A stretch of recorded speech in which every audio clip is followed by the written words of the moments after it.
ስለምንታይ ንርእስና ነሰናኽላ ናይ ገዛእ ርእስኻ ምስስንኻል ማለት ካሊእ ዝሓሸ ነገር ናይ ምግባር ዓቕሚ እናሃለወካ ምስ ረብሓኻ ዝጋጮ ነገር ክትገብር ከለኻ እዩ።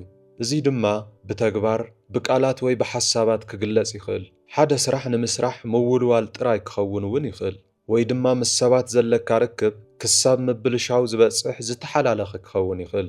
ገሊኦም ንርእሶም ዘሰናኽሉ ሰባት ከምኡ ይገብሩ ከም ዘለዉ እኳ ኣይግንዘቡን። በዚ ድማ ኣብቲ ንቕድሚት ከይስጉሙ ዝዓንቀፎም ኣሉታዊ መስርሕ ተታሒዞም ይተርፉ። ኣብዚ ቪድዮ እዚ ስለምንታይ ንርእስና ከም እነሰናኽልን ነዚ ከመይ ጌርና ክነኣልዮ ከም እንኽእልን ክንርኢ ኢና። ቁጽሪ 1 ሕጽረት ርእሰ ክብሪ። ሕጽረት ርእሰ ክብሪ ሰባት ንገዛእ ርእሶም ዘሰናኽልሉ ሓደ ካብቶም ቀንዲ ምኽንያታት እዩ። ኣብ ዓቕምኻን ተውህቦኻን እምነት ምስ ዘይህልወካ ካብቲ ዝግበአካ ንታሕቲ ክትቕበል ይቐለካ። እዚ ድማ ብፍላይ ኣብ ንእስነትኻ ማህሰይቲ ወይ ሸለልትነት ዘጋጠመካ እንተኾይኑ ንርእሰ ምትእምማንኻ ይሃስዮ እዩ። ኣነ እኹል ኣይኮንኩን ወይ ዝኾነ ነገር ብትኽክል ክሰርሕ ኣይኽእልን ዝብል ስምዒት ስለ ዝሕድረልካ ፈቲንኻ ክትዕወት እውን ኣይትደልን ኢኻ። ቁጽሪ 2 ፍርሒ ዕውትነት። ፍርሒ ዕውትነት ንገዛእ ርእስኻ ክተሰናኽል ይገብረካ እዩ። ምኽንያቱ ዕውትነት ምስ መጸ ክትጻወሮ ከም ዘይትኽእል ወይ ከም ዘይግበአካ ጌርኻ ንክትሓስብ ስለ ዝገብረካ ኣብ ዓቕምኻ ክትጠራጠርን ንርእስኻ ክትነቅፍን ትጅምር። ከምኡ እውን እቲ ዕውትነት ምስ ካልኦት ዘለካ ርክብ ከበላሽዎ ከም ዝኽእል የፍርሐካ። እዚ ድማ ናብ ምውልዋል፣ ንርእስኻ ምጥርጣርን ካብ ነገራት ንክትርሕቕን ይመርሐካ። ቁጽሪ 3 ፍርሒ ውድቀት። ሓደ ግዜ ንርእስኻ ናይ ምስንካል ጠባያት ካብቲ ውድቀት ምስ ዘስዕቦ ሕማም ንገዛእ ርእስኻ ንምክልኻል ዝግበር ፈተነ ክኸውን ይኽእል። ብዛዕባ ውድቀት ኣዝዩ ስለ ትጭነቕ ፈቲኻ ንከይተስልጥ ባዕልኻ ዕንቅፋት ትፈጥር።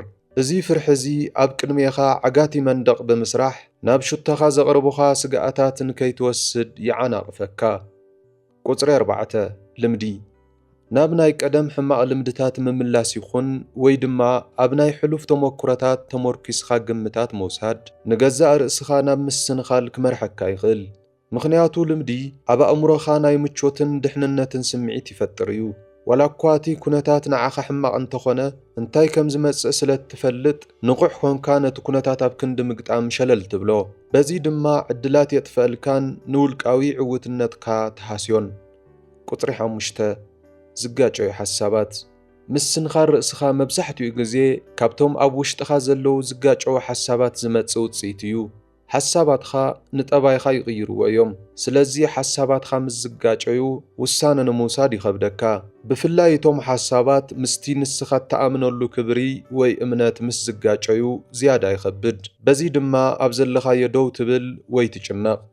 ቁጽሪ 6 ማሕበራዊ ጸቕጢ። ምስ ገለ ጠባያት ወይ እምነታት ንክትስማዕማዕ ካብ ማሕበረሰብኻ ወይ መሳቱኻ ጸቕጢ ምስ ዝስምዐካ ምስ ሰባት ንምስምዕማዕ ጥራይ ኢልኻ ምስ ክብርኻ ወይ ሽቶኻ ዘይስማዕምዑ ውሳነታት ክትሕልፍ ትኽእል ኢኻ። እዚ ድማ ኣብ ውሽጥኻ ጭንቀትን ወጥርን ይፈጥር። ቁጽሪ 7 ኩሉ ነገር ክትቆጻጸር ምድላይ። ንገሊኦም ሰባት ብዘይ ምንም ቁጽጽር ምውዳቕ ኣዝዩ ዘፍርሕ ሓሳብ እዩ። ስለዚ ብድንገት ካብ ዝመጽእ ውድቀት ካሊእ ባዕሎም ዝፈጥርዎ ውድቀት ይመርጹ። ንርእስኻ ብምስንኻል ነቲ ኩነታት ትቆጻጸሮ ዘለኻ ኮይኑ ይስምዐካ። እዚ ኣገባብ እዚ ንነዊሕ ግዜ ጎዳኢ እዩ። ምኽንያቱ ተስፋ ንክትቖርጽን ምስ ረብሓኻ ዘይኸዱ ውሳነታት ክትሕልፍን ስለ ዝገብረካ።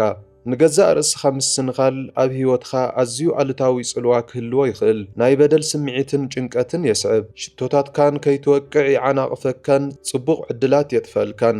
ስለዚ ንገዛእ ርእስኻ ከይተሰናኽል ብኸመይ ትሓስብ፣ እንታይ ይስምዐካን ብኸመይ ትሰርሕን ኣቕልበሉ።